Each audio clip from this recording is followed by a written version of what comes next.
Hello, everyone. These are interesting times, and these are unprecedented times. So, during interesting and unprecedented times, we have to have interesting and unprecedented approaches to dealing with what's going on. That's why I'm going to be your host here today. I'm going to host the program that Peter Helland normally hosts, but today I'm going to interview Peter. So, we're going to find out what is going on in the world. Now, today is January the 8th, 2021.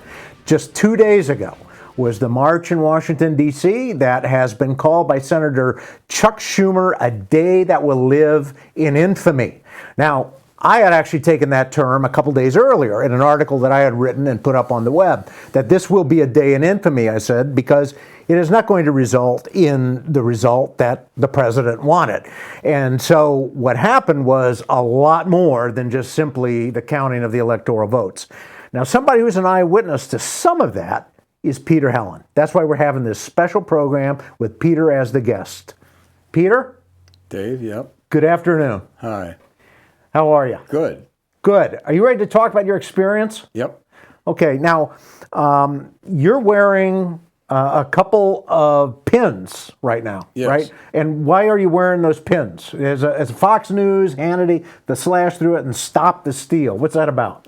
Because when I went to the first Trump march, I think it was in November, I bought these two pins. Because the reason I went was I thought criminal activity had taken place in the election, and there needed to be an investigation of any possible criminal activity regarding stealing the election, violating election laws. I thought election laws might have been violated. So you went in November to Washington, D.C., right? Yeah. You drove out there. Big crowd there? Yeah, I mean, I don't think I ever heard the official. We said maybe 500,000 to 1 million people. I mean, I'm not good at. Okay. And you went to that, and that was November the 14th, I believe, right? Mm-hmm. So you thought that there was a steal of the election. There were some irregularities in the election. That right? was the theme. Okay. All right. The theme. Okay. And then after that, did you go back to Washington, D.C.? Went back again because there was an issue on, I think, December 12th. Okay. And there was a move, it was just a grassroots move. Go back. They thought it was going to be even bigger, but it wasn't. It was like maybe 4 times fewer people. So maybe like a fourth the size of what was there a month before. That's what I thought. Okay. And that was December 12th. Okay. Mm-hmm. January 6th. How is it you came to go out there? Did somebody invite you to go out? No, then this became the crucial day when, in my mind, the whole thing was about getting the evidence looked at. And then this day was each state that was being contested, the 7 swing states, was going to be allowed, according to the law, a 2-hour discussion on the evidence, as long as a senator and a House representative contested it, and they had plenty. So that's what the whole thing was. Wow, now we're going to hear the evidence. Did you get an invite to go out there, or how did you know this was going on? This gathering of Trump supporters was going on. I think the initial idea is that Trump had said, you should come out to this. Okay, the other ones, it was all local. It was grassroots people of some sort. Okay, that got the word out, and hey, we're all going. So on this one, we expected more because Trump is saying, let's go. People would have gone anyway. Right. And so, yeah, he said, it'd be a good thing if you could be here. He basically invited people to come. Okay, so you were going out there to do what? What was your idea? Same thing, is especially to go and be present. It was pretty much understood, a prayerful present. Let's pray that the truth can come out. I mean, that's what kind of what Christianity is get the truth out. Let's expose the works of darkness, and prayer would be the main thing there. So a prayerful, peaceful presence, bearing witness to the truth. That's yes, and praying that hopefully they'll take the evidence seriously. Okay, and other people were like you. I talked to many people. They thought maybe about 80% of the people were Christian. Okay, and so everybody was going out there to be peaceful and have a peaceful protest. Yeah, but there were people that kept. There was an accepted theme amongst most everybody, which I disagreed with. In fact, I would argue it. I said, nah, that's not right.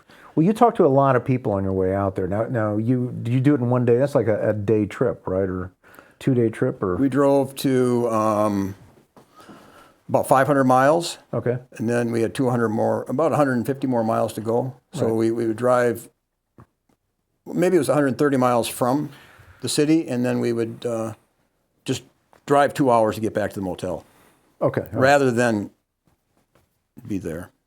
Okay. So you went there, and did you talk to anybody on the road? You meet anybody on the highway, on the road, when you were stopping at the stops? Yeah, we met some, but on the way back, we met tons of people. In fact, we stopped at one truck plaza, Okay.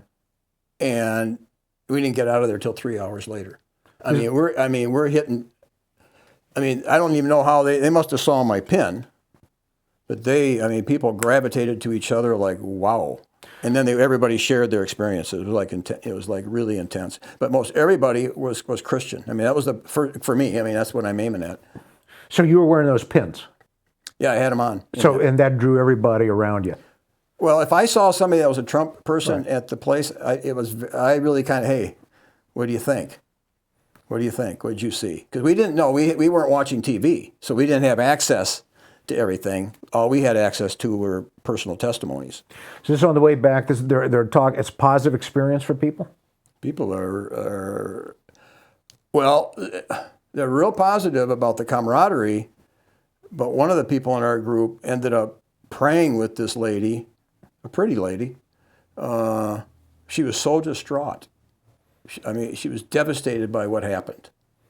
The evidence wasn't seen. They stormed the Capitol, created confusion. What's going on? She was so distraught. One of the people in our group had to spend at least a half an hour just, literally praying with her. She was devastated. You said they stormed the Capitol. Who is that? Who stormed the Capitol? Well, we didn't see that. Okay. So where we went, because every time we went the first two times, it was very orderly. You had barricades, you had cops. Here's how far you can go. This was in November, December. Yeah.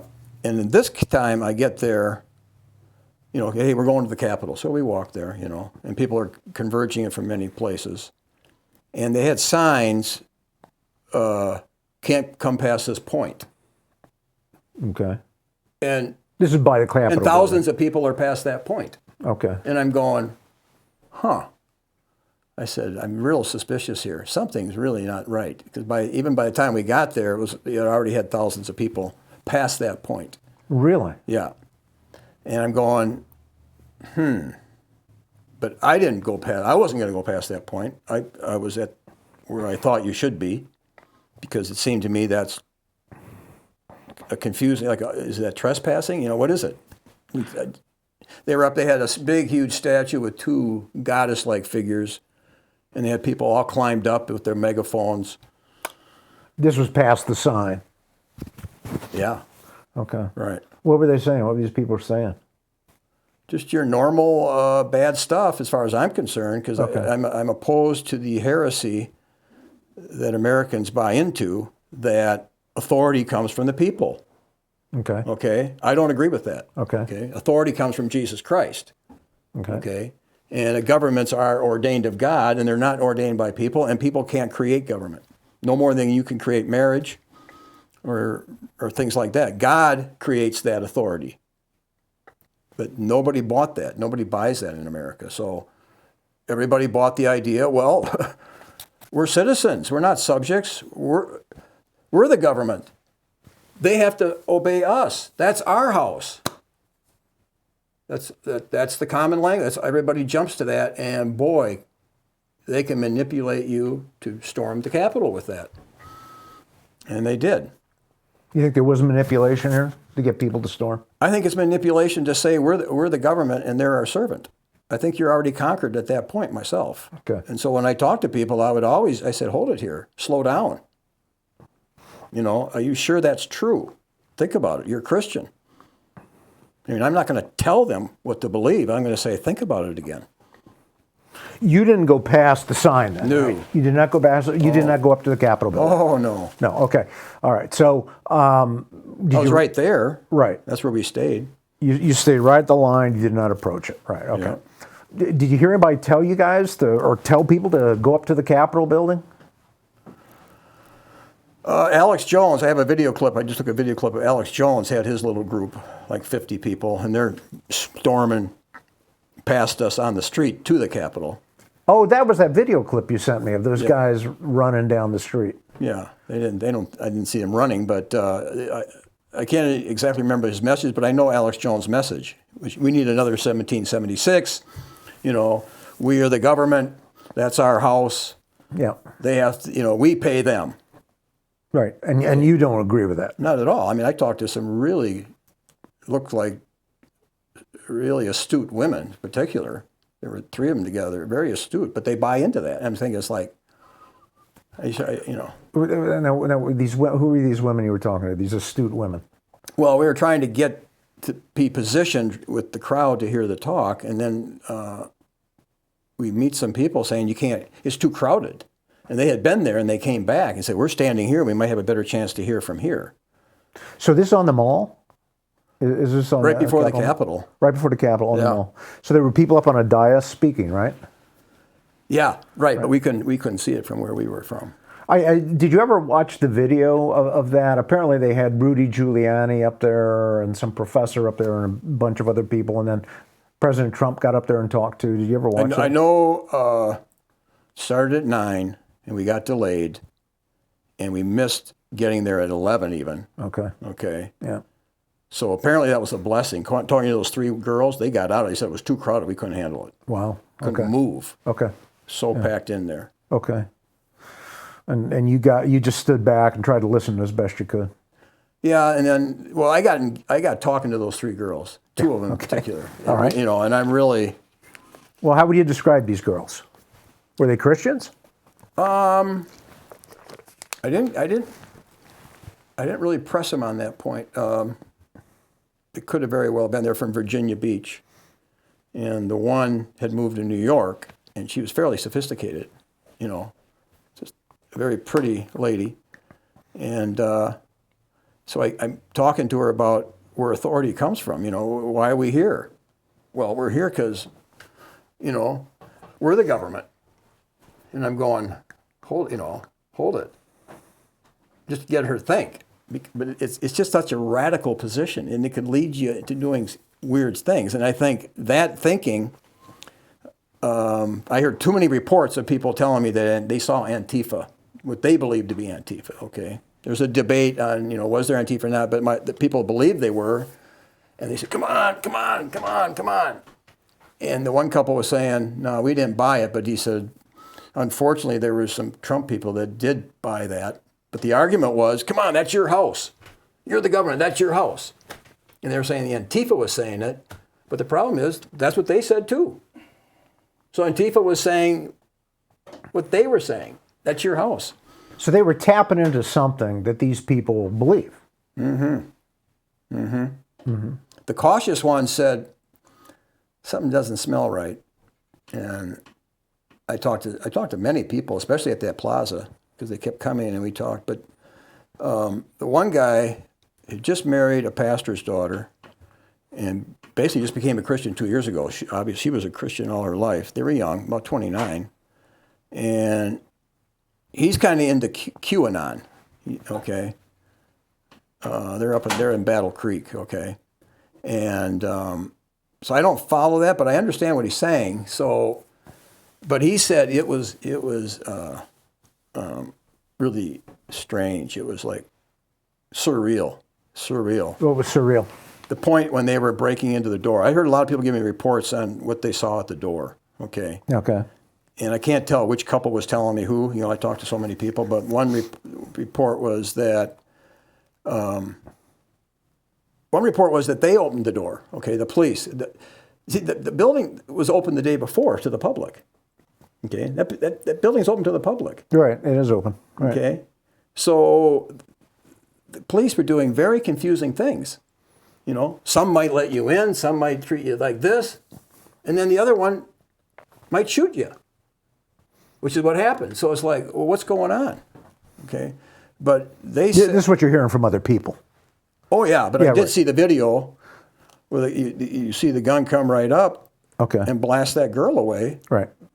When the police right before them might have been really friendly and you know, And let them on in.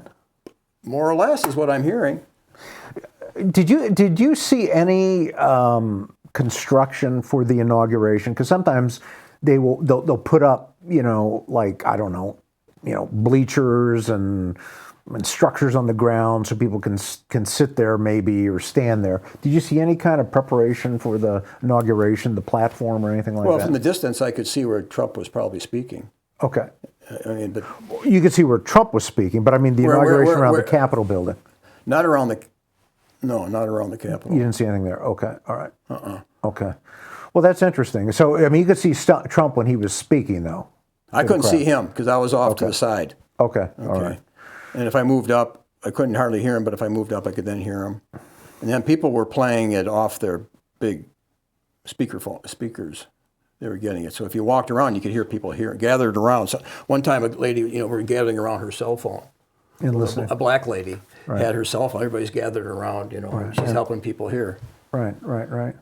I mean, he didn't say anything. He didn't tell anybody to storm the Capitol, did he? That you could hear? No. No. That's why people were like, "What are we doing?" They played that off. That's your house. You're the government. We're the citizens. We're not subject. If you fear the government, that's tyranny. They're supposed to fear us. Well, these are these dudes getting people to run up there. That's what they're saying, right? This is what everybody in America believes. I mean, you can't go anywhere but seeing these kind of mottos. Right. This is what Americans have always believed. Benjamin Franklin wanted it on our coin. Rebellion to tyrants is obedience to God. And to steal the election is probably the ultimate, because that's the most sacred part of the experiment, which I don't agree with, okay? That we elect. No, God ordains government, but we believe that we ordain government and we can pick our rulers. And so the election laws are sacred. Just the idea that election law is broken should cause people to just like, what? Well, I mean, in the Middle Ages, you had in Italy, you had in some of the city-states there, they elected their leaders, right? Yeah, but Christian politics would have said, once you elect the leader, they're accountable to God. Okay, so King David sat in the throne of God, and his job was to represent God. So whoever is in office, their accountability is not to the voice of the people, their accountability is to the voice of God. Our experiment eliminated that. It's only the voice of the people, which is, I guess, the ones that riot the loudest get claim to the voice.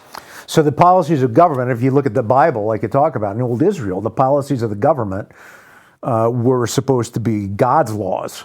That's why you had, Nehemiah and Hosea and all these, Jeremiah, all these guys came out, right? Is that what you're saying? This was the issue with Fletcher and Wesley, the Methodist, 1776. They just screamed this point. He said, "You guys are following a satanic idea." He said, "This is a Masonic satanic." They didn't say Masonic that I read. But they did say, Wesley and Fletcher in 1776 wrote that you're following a satanic idea, this idea that authority comes from the people and that you're there to represent the people, who's ever in office. No, authority comes from Jesus Christ, and you're there to listen to the voice of God in your office and carry that voice out, not the voice of the people. Yes, you listen to the voice of the people like a husband would to his wife, but your ultimate authority is not the people, or it's not your wife. You're accountable to God to run your home or run your government. That was a given. So what Wesley was saying, okay, you guys who were starting the 1776 revolution, which by the way started with violence, and the English considered the 1776 revolution a criminal act. Of course, the violence started with the Boston Tea Party mainly, right? And the British had to defend that East India Company. They couldn't. It was a crime. They had economic interests they were defending, and an empire, right? It was a crime. Those people were taxpayers. They had to come to their aid because they were a crime was committed against them. And they tried to, and all of Boston, which the Wesleys said since 1735, they were already moving for rebellion and independence. From 35, they knew about it. and 76 hits, all of Boston was in on the rebellion. So let's examine this idea of authority. I mean, you've talked about this before, but Wesley is saying this idea of authority comes from God and not from the people. Could it be that he's also saying authority is actually by whose standard you make your policies? Yeah, you have to have a standard. It's going to be a standard some way or another. Okay. And the standard is God's law. And if you're going to pass a law, it has to reflect God's law. You can't pass a law, thou shalt commit adultery once a week. Really? I mean, there's a lot of people that would love it. I mean, please pass that law because I would love it. But you can't do that. Okay, so we're back to the mall here. How many people you think are there on Wednesday? I mean, you just got back. Yep, just got back. People said 2 or 3 million. 2 or 3 million? Oh, well, yeah, because we went the 2 times. And how many people did we meet? I mean, we met so many people. What did they tell you? What's your sense of talking to them? Who were these people? Some were, I got the suspicion some were just excited about, storming, we stormed the Capitol, we showed them, and I'm going, that's not a This good is after the fact, yeah. Yeah, they're excited about the euphoria of that, and I'm thinking, that's not good for me. Like the girl that we prayed with, my friend prayed with for a half an hour, it seemed, right there at the plaza at the table. She was devastated by what kind of future we're facing now. Okay? What does she think we're facing? We're facing a replacement of a system where Trump was very supportive of Christians, and now we're facing a new regime which appears to directly hate especially white male Christians. It appears they especially hate them. It appears they hate things that are Christian doctrine, okay? Same-sex marriage, Christians have always thought to be an absolute abomination. They're going to try to force us to accept that. This is stunning. I mean, this is Joe Biden. He's a Catholic. No, he's more, yeah. Is he? I mean, what's it mean to say you're a Catholic? Oh, yeah, that's right. I mean, come on. Yeah. I mean, you're supposed to hold to God's law as interpreted by the Catholic Church, okay? What's their interpretation of the Ten Commandments, okay? Hold to it, right? Yeah. The Catholic Church says if you're not holding to it, you've pretty much have put yourself outside the church. If you move into mortal sin, and Kamala Harris, people fear that Biden may not last, and you could have Kamala Harris, and no one knows what she believes exactly. I mean, they know that she was excited about promoting the rioting and looting. I mean, she's right on there. She supports BLM and Antifa, and she supports what they're doing, and they should continue. And did she ever talk against BLM's and Antifa's rioting and terrorism? Well, she may have. I mean, but the clips that I saw, that she thought these people were great people. She gives the impression they're great people. So a lot of that people are very fearful that we're looking at an attack on Christianity. And of course, I'm thinking like where Jesus said to him, he said, "Why are you guys trying to kill me?" And they're going, "What are you talking about? What do you mean? What are you trying to kill you?" Well, Jesus saw where they were coming from. Now, I don't know what stage of the ministry was, and it's possible they really hadn't thought it through, that that's the path they were on. But okay. Jesus saw, you're trying to kill me. So you're talking to all these people at the truck stop afterwards, and there's there's the plaza. The plaza, and the state-run I-80 plaza. Okay, are you going to tell Pete Buttigieg about this plaza? Was it a good one? Because he's packing up. Even as we speak, they're packing his car, apparently. Well, we were probably doing something illegal there by even talking about what we were talking about and how we talked. Yeah, I'm sure they're going to find facetious. a way. Well, yeah, but right, I wouldn't be surprised, though. Yeah. Well, why'd you say that? I mean, we got free speech, right? I mean, we got freedom to assemble, right? That's First Amendment. In Canada, if I say sodomy is a sin, okay, publicly, okay. Isn't it true you can go to jail for that? Well, maybe so, but we're in the United States. We're in the United States, right? You can say whatever you want. It's free speech, freedom to assemble. Well, they're suppressing things, and the biggest frustration was the evidence. To me, it's like 9/11. Okay, so 9/11. If you go against the official story of 9/11 at Notre Dame here, most professors feel they're in danger of getting fired. Still, Okay. 19 years later. Okay, they can't even talk about the evidence against the official story. They won't look at it. Okay. They don't want to hear about it. Let's go back to the plaza. You're at the plaza. What's the sense of people there? There's some euphoria from some of the people. Other people feel what? What's happening? During the day before. When you're coming back, you said when you're coming back, you're talking to a lot of people. Let me just go back with those 3 girls. Yeah, tell us what you experienced. Well, on that, okay, so they're there, and then they say, because everybody's still waiting. We still hadn't even gone to the Capitol yet. Okay, because we don't know what we're doing. But it was getting too cold because we were told it was going to be warm and sunny. Oh, really? 46 and sunny, and I don't know what the temperature was, but it was cold. Yeah. And they were freezing. Okay. And they said, we're going back to the motel room. Okay. Okay. Just to say, and it was overcast. Okay. And so, but then we start marching, and I had there was 4 of us, and one girl whom you know is 70, and the other guy hurt his knee real bad, and he wasn't even going to go. He said, I don't think I can make it. Okay. Okay. So he was hobbling. We had to stop. Oh, wow. But he's super interested in seeing the evidence. Okay. Adjudicated. Right. Okay. Properly ascertained and adjudicated. That's why you guys are there, to pray and hope that it gets adjudicated your way. Absolutely. I mean, let the truth come out. That's what we're praying for. Lord, let the truth be seen. Let us bear witness to the truth, and let the right thing be done. Okay? Yeah. And if there was no election fraud, there was no cheating, then the evidence will reveal that. Right. But if you don't look at it, if you don't discuss it and put it on the table, we'll never know. And that's what you were hoping would happen. That's what I was hoping, yes. Yeah. Okay, so you guys are limping down the street. How far did you have to walk? Well, it's quite a ways. And then I'm trying to think at what point. And then... Did you ever convince those two who it women? is. It's Judy. So Judy, unfortunately, has only one kidney. Okay. So she has to stop. Okay. So, but...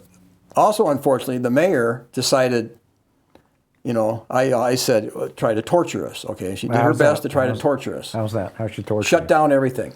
No porta potties. So I wasn't able to go to the bathroom at all the whole time. Okay, and I was kind of prepared for that. But everybody had to be prepared. Everybody, a lot of people had backpacks. The restaurants were shut down. Shut everything down. So people brought food and water. Yeah, starve them to death. Okay. Torture them. Yeah. Okay. That was how I phrased it. I mean, that's harsh, to say that. I'm not trying to impute impute motives to the mayor. I don't know, but from our perspective, it seemed like, what are you trying to do? Torture us? Yeah, that's you felt like you were being tortured. Yes. Yeah. Not a very welcoming reception there. The mayor didn't show up and say, "Hey, come on into town." We're only coming to see the president. I know that's halfway a crime. Okay. And I don't see the red carpet out. No, of course not. No. But I tried to not going to that's not going to bother me. Right. Okay. But no. I couldn't find, Judy had to go, suddenly she had to go real bad. No bathroom. So now what are we going to do? Okay. We should have prepared, but what could we do? So can't find a place, and I start boom, boom, boom. And then I found this restaurant that had closed. Okay. But they were still open, but they were closed. And I said, hey, we got a real bad situation here. And he kind of goes, okay. Don't tell us the name of the restaurant. Don't tell the mayor. Don't tell the mayor. And he lets her up, and she went up into the bathroom. Okay, well, that's good. That's a good. And I had to go kind of, but I didn't go because I didn't want to miss the opportunity. Oh, no. You can't go. You're not desperate enough. So you guys, so what happened? What else did you see? What was going on? You're walking down. You go to the bathroom. What do you do then after that? I mean, well, you have Alex Jones with his bullhorns, and you have a lot of. And he's saying this is a 1776 moment. Yeah, you have a lot of circus. I'm from the Wisconsin Dells, so I grew up with thousands of people. A small town during the off years, but during the summer, I lived right near town, so I'm used to just a lot of people at really young age. I'm just used to being around a lot of people. And people were free. There was a lot of freedom. Do what you want. You had preachers, people selling things, people pretty much very friendly. Yeah. It's just a very it's free. I mean, do what you want. I mean, carnival type of atmosphere. Yeah. It wasn't directly carnival because there's some seriousness here. It's real serious. Right. But there's freedom. Right. So he's preaching. He's got his church group there, other preachers, and you had bullhorns. Some people doing the whole, we're the government. That's our house. He had a huge variety. Mm-hmm. But I would say the majority of people probably were Christian. Mm-hmm. I mean, because you had a lot of signs. King Jesus, my king is Jesus, my president is Trump. You had a lot of that. Mm-hmm. A lot of crosses symbolized, put up. But as I say again, they're caught in on a heresy in my mind. Mm-hmm. And that's the American ideology heresy, that, we're citizens, not subject. They're supposed to be subject to us. And this ain't right. And that's election fraud, and that's tyranny. And that girl that got killed was 14 years? 14 years Air Force veteran. Multiple tours overseas. Right. And the little bit that I saw, she felt this is what she had to do to be faithful to to the Republic and the Constitution. I mean, she was free from normal duty, but she said her duty to the Constitution and Republic required her to push for the evidence, get a voice on that evidence, but she was misled because, hold it here, the better way would have been, we can't interrupt that. There's nothing we can do. Let's pray and ask God to bring forth that evidence and bring conviction. Because why risk, being labeled as a disruptor? Right. They're trying to weigh the evidence, and then you're trying to come in and say what? Right. You better do it my way? That doesn't fly. You're kind of doing what Antifa would do. And you say you saw Antifa there. Well, you don't. I wasn't. See, Antifa was right by the doors. They were like, "Come on in, come on." People were testifying, "Come on into the door. Let's go. Let's storm the Capitol." Let's go. So we were far away. But when we did walk around, see what happened was we finally said we got to get out of there, and they had this is around 4 o'clock. They had a bunch of armed soldiers, and we're going, "What's the deal?" Because we hadn't seen cops like that. And they're armed to the hilt. And I said, the guys with us said, they're up to doing something. And I said to one girl, another cop, I said, and I was not too happy. I said, this doesn't look right. I said, looks like you guys got 20 times more cops than you need. Well, I didn't know anything had happened. Okay. Apparently things had happened. So now, we want to get on the metro and get out of there because we can't walk. It's a long walk, and there's a metro station. You hop that train, boom, right to Vienna, Fairfax. Yeah, drive back to our city.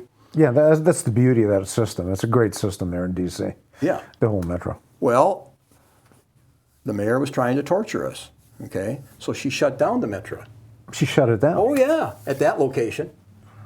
Oh, so we have to walk through kind of a not so great area. I mean, it was still the city, it was still all that, but we had to walk quite a ways to get to the other metro. So we're getting there, we're almost there, and all of a sudden, a non-Caucasian, a local person for the city, a local person there, jumps on my friend who... Jumped on him? Verbally. Verbally jumps on him because he had Trump. I didn't have any Trump signs. Okay. The only signs I had was this. Okay. Because to me, it's not about Trump directly. It's about election integrity, the most sacred thing of our system. Yeah. And if you violate that, the strongest punishment should be meted out because now you're in the so-called holy of holies of who we're about. Right. And not that I agree with what we're about. I think it's going to eventually collapse, okay? But people make a vow to uphold the Constitution and all that, and you got to kind of honor the country you're in, okay? Okay. So it's serious to violate any election law, to tamper with it in any fashion. It's super serious. Okay, so my emphasis was on that. But anyway, so my friend had Trump had, so this fella, a local guy, I don't know how old he was, 40, 45, 50, just starts blasting him, get out of my city, get out of my city. This is not your city, get out of here. He's really trying to threaten us the best he can with some kind of a assault coming. And I had this hat on. This is my trademark. Okay. And I had my big staff because everybody, like the people I talked, they thought there was going to be some fighting. Okay? Really? They didn't know. They didn't know. And I said, I'm not going without that stick. I'm going to have a staff. Right. Okay. Jesus said, take a sword. But to me, this was a spiritual warfare kind of thing. So right. he's attacking me. Now he's going to try to assault me and do something. Get out of here, get out, this is your, just blasting. And I just start praising Jesus louder than him.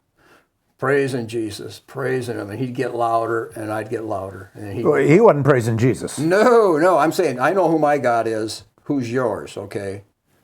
I appeal to my God in this situation. I'm here for nothing else but serving my God, okay? What are you here for? Basically my message, But I'm praising God, praising Jesus, and I have my staff, not to be used necessarily, but there it is, okay? And he just had to back off. He had to back off. That was it. You're not going to take on the Spirit of Christ. That's pretty powerful. You're not going to take it on, okay? But what are you going to do? Because you're dealing with him now, not me. That's pretty powerful. And the Spirit Peter. in him could not handle that.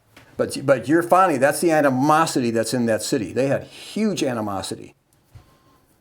And I saw it the last two times. Great animosity for the people that live in that city toward the Trump people that came in. They tried to hide it, but every once in a while, and you could just see the hatred.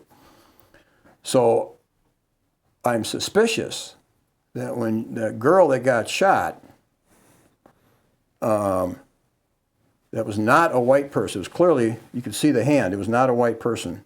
The shooter was not a white man. No. And he had to have aimed right at her, close range, when Capitol buildings are taken over all the time. Wisconsin, the Capitol building in Madison, where I'm from, they take it over all the time. If the liberals do it, it's tear the building, but nobody gets shot. Okay? Right. Now if somebody assaults, but if you're just doing what she was doing, she was. I don't know what she was doing. I saw some videos where she was like chanting or something. But I don't believe, and I don't know, okay? Yeah. I'm only suspicious. Right. Because of the racial animosity that I experienced there. I'm suspicious that there could have been some racial factor involved with him shooting her. Okay? Because the tension in the city had a lot to do with that. That was my... I mean, no one wants to talk about that. That's not something people want to talk about. But when you see it firsthand, you'd be kind of a liar if you didn't mention it. Well, I think you have to observe details. That's pretty important to understand what's going on. It's an observation, which you have to determine if you think my observation was accurate. Right. I'll have to look at the video again. I mean, the light wasn't all that good.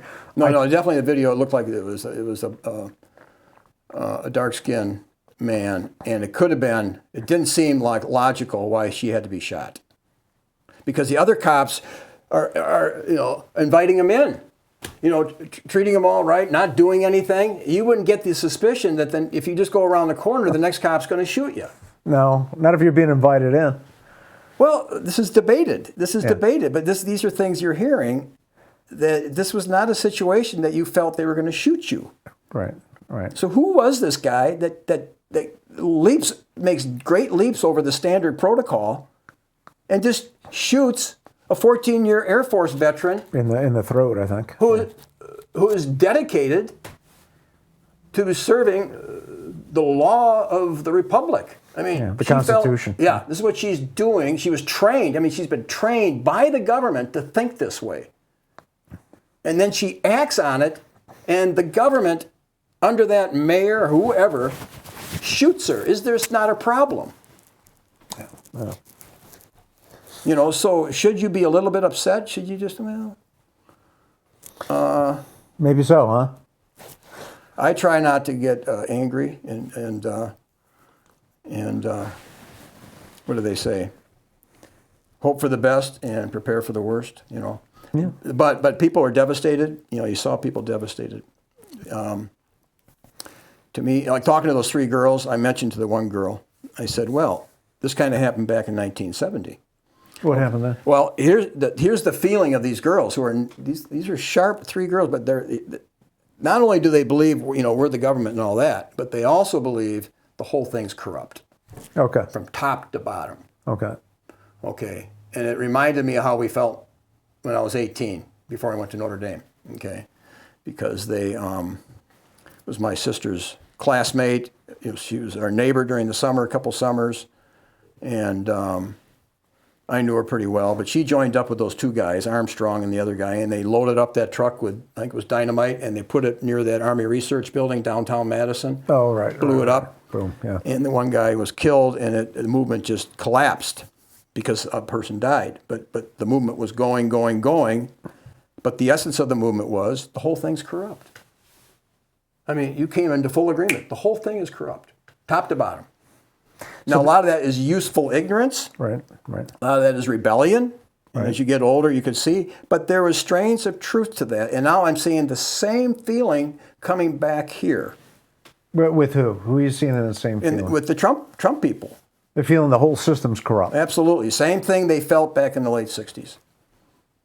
That said, hold it here. This is our future, and if we have to buy the lies of the generation, just all lies, all corruption, no seeking after truth. They're just after money. We're getting no truth from our fathers. They're not interested in it. They're just interested in making money doing that, and they said, hold it here. We can't live like that. That's how we felt in the late 60s.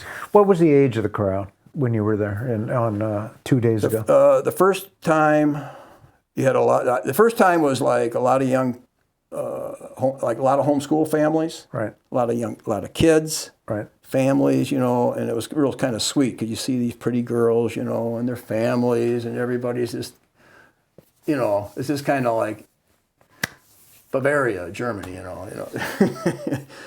The second time was a little more ragtag, but not that many people more ragtag. And this time, I think they knew they didn't bring their kids. No way, because they were expecting trouble. I think they were expecting Antifa. I mean, I just had a staff. That's all I needed. You know, big. So if somebody did something, first of all, I'm going to preach Jesus at them, and then if that.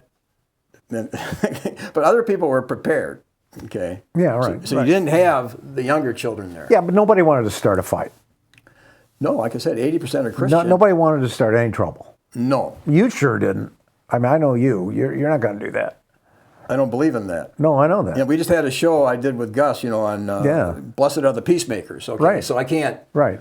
No, right. I thought you were a peacemaker. Well. It's you said something like the people seem to like, though, you know, they seem to like get along with each other in the crowd. I think, okay.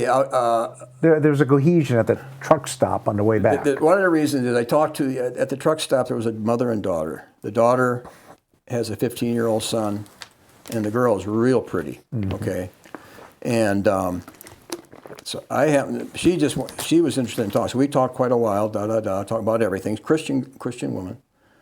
And then she talks about her two brothers. I was trying to ask you about how many, you know, your brothers, your two brothers.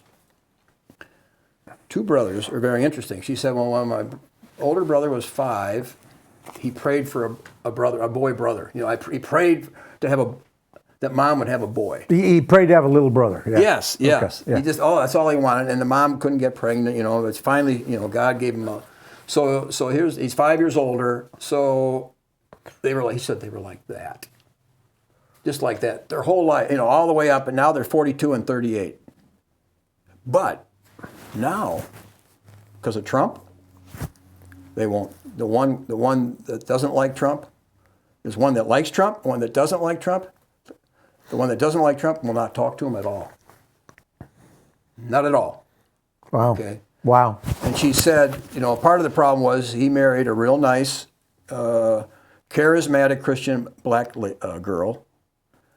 And the black girl's mom hates Trump with a passion. Mm-hmm.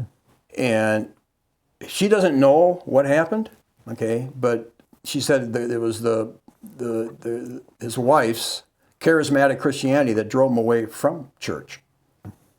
So she doesn't even know if he's a Christian, because she believes it was her crazy charismatic that drove him out. But she seemed to really like the lady. She loves the kids, and all that. But however it developed, the one brother hates Trump, hates him. Okay. And there's no talking, no discussing. That's it. No, it's more like they hated Jesus without a cause. Okay. And when you try to press, where's the proof? Okay. St. Paul. Remember how they hated St. Paul? They hated him. And Paul would go, where's the proof for my crime? And they never had anything. But they certainly wanted to kill St. Paul, and they hated him with a passion. They would go to court, and they tried to argue their case, and Paul would always win. He said, Judge, no proof. Where's the proof of my crime? They had none. Okay? So the question is, for the Trumpers, where's the proof that he deserves this hatred? And you discover it's so much emotion. And you think, well, they hated Jesus without a cause. That's a serious thing. To hate somebody without a cause is serious stuff. That led to the death of Christ. That could lead to his followers' death. This is not good. So the liberal side started the term, well, you're a hater. And then you look around and you go, that they hate like crazy. They're the haters. I thought you guys didn't like haters. They're the haters. Well, curse not the ruler of your people. I mean, you could hate your neighbor, you could hate your brother, but it says, curse not the ruler of the people. You're going to bring yourself under a curse from God if you do that, okay? That's a serious thing. And if you curse your parents, you're to be put to death. Jesus said, now the penalty for cursing the ruler, I haven't seen it. Maybe the scholars would, say this is what it should be. I haven't seen it, but it's a normal ruler would not. I think probably they didn't even have a penalty because a normal ruler would do you in if you cursed them. It would just be automatic. You didn't even have to say whoever curses the ruler of people will be put to death. It will happen on its own normally. But we live in this experiment where you can curse King George like crazy, and in fact, you feel it's the right thing to curse those in authority, which puts you right close to Satan, according to 2 Peter. I mean, they're not afraid to speak evil of dignities. They're not afraid to, they don't want to submit themselves to authority. So they have no sense of, commitment to authority, no sense of self-control. It's a lot of pride. It's all about them. Yes. And I think 1776 can help fuel that type of character. Okay. Now the Christians are constrained by the scriptures. They're constrained. But like we could say, but many still went into the Capitol. See, they still went in. And they should have had more fear. Okay? They should have said, it says, curse not the king. No, not even in your thoughts. Fear the king. Honor the king. Because reality will hit in, okay? It says don't even curse the rich. Why? There's a real world out there, okay? When these powerful people find out, oh, he cursed me, huh? Huh. Press that button. Which they can do. Absolutely. So be careful. The people, you said the people had a sense there'd be some trouble. They thought they were going to get attacked. Is that it? Mainly from Antifa, I think. They thought Antifa would attack them. Yeah. But they didn't see, I heard people saying they didn't see anything. Like I was beginning to say when we were walking back, we had to walk from the metro was closed. We had to walk on I missed that point. On that way is where we were talking to a bunch of guys that had been right there inside where the shooting took place. Okay. So we're like really going, whoa. You know, we weren't there at all. So, wow, we didn't hear that. We're getting the first report. And we talked to them quite a bit. And then we got talking after. Well, who do you think they were? They didn't have any Trump insignia. Most everybody did, or something. There's like 5 of them. And afterwards we thought, some of us thought, I hadn't made up my mind exactly, but some of us thought they were Antifa. They were Antifa. Because they kind of said, yeah, we wanted to get out of there. You know, like, boom, let's get out of here before, you know, we get in trouble. But they were there, and their goal was to kind of like press in. I mean, they're talking about one person.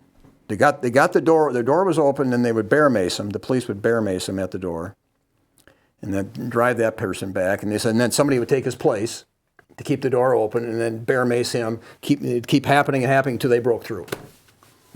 I remember them saying that. But we thought later on that they could have been Antifa. And then talking around, there was a lot of other people thought Antifa was.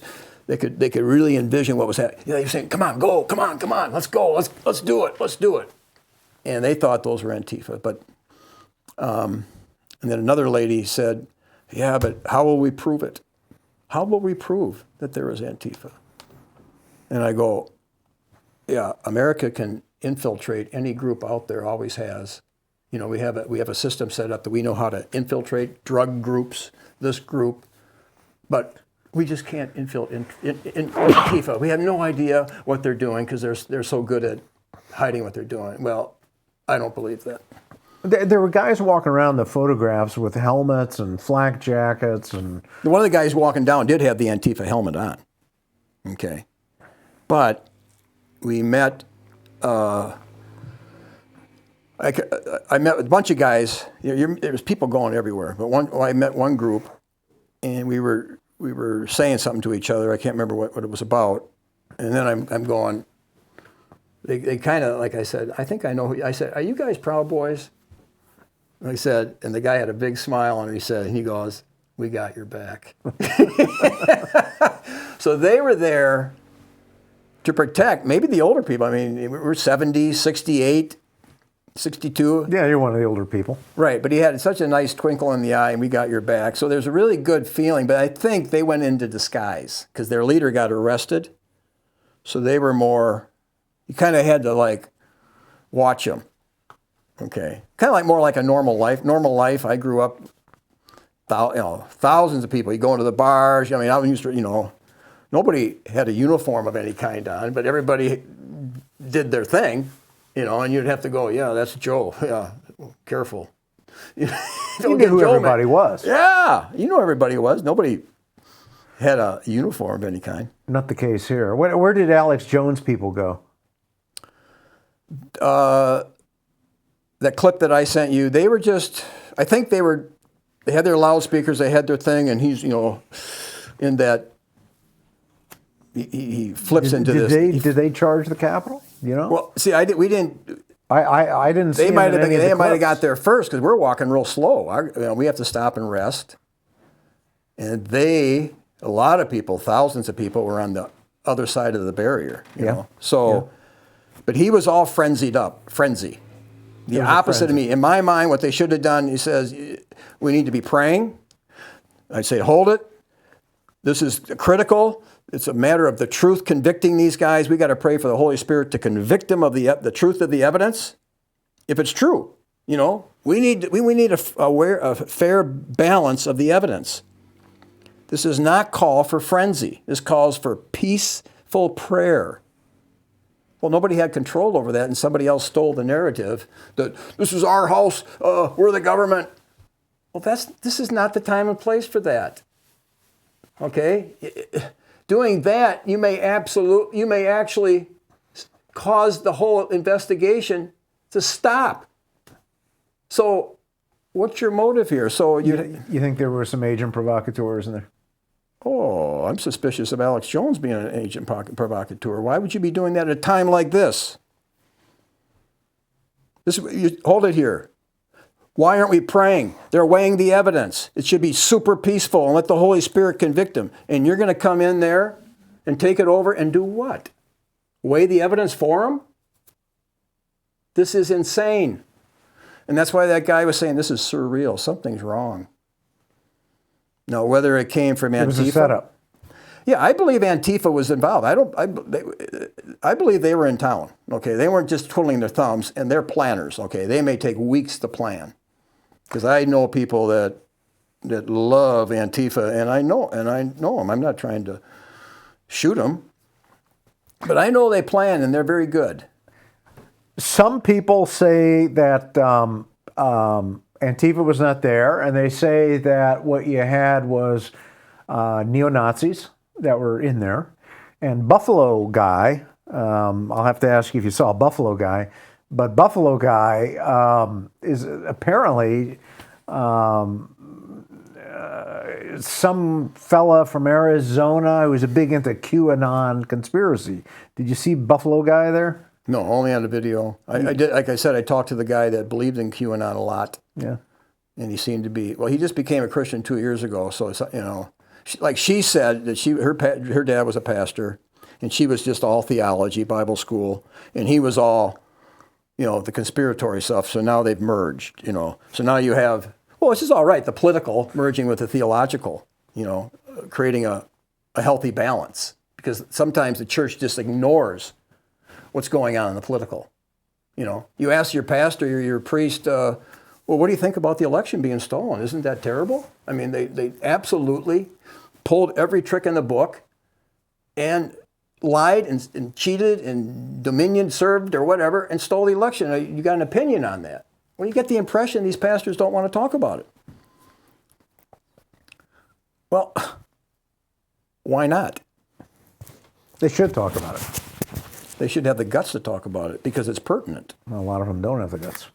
You need to at least point out that it's a crime. And if you got anybody in your church that's involved in that, they should be reprimanded. We're coming down towards the end here, Peter. Are there any other incidents, any other reflections you want to share with us here? I'd say there's potentially hundreds of reflections. There's so many things that happen, so many conversations. And I have boiled it down to what I think is the crucial error, in thinking. That once you believe that we're citizens and not subjects, and they have to be subject to us, they're supposed to fear us, we're not supposed to fear them. The Bible says fear the king, right? But we've reversed that. That enables you to do things like, let's storm the Capitol. Hold it here. Let them weigh the evidence. Let them have this. Why would you want to do it now? You're disrupting our only chance. But see, they got tricked into it. And I think a lot of them, one Christian guy, he said, he's a Christian, he said, well, maybe I shouldn't have done it, But I'm covered by the blood of Jesus, so I'm forgiven. But maybe I need to be forgiven. Maybe I got misled. Interesting. All right, Peter, thanks. Thanks for taking this time to talk to us, talk to the audience. And maybe we should talk about this some more. Oh, I think so. I think this people need to sort this out because they just jumped into it and didn't realize, oh, what did I get into? Right. A lot of people felt regret afterwards. Regret that they lost. I think they strongly believe that we're the master and they're a servant, but they need to you need to start backing off on that. Okay. All right. Well, thank you very much. Thank you, everybody, for joining this unprecedented program during unprecedented times. I'm David Wemhoff. I've had the pleasure and the honor to interview Peter Helland. And until next time, take care and good day.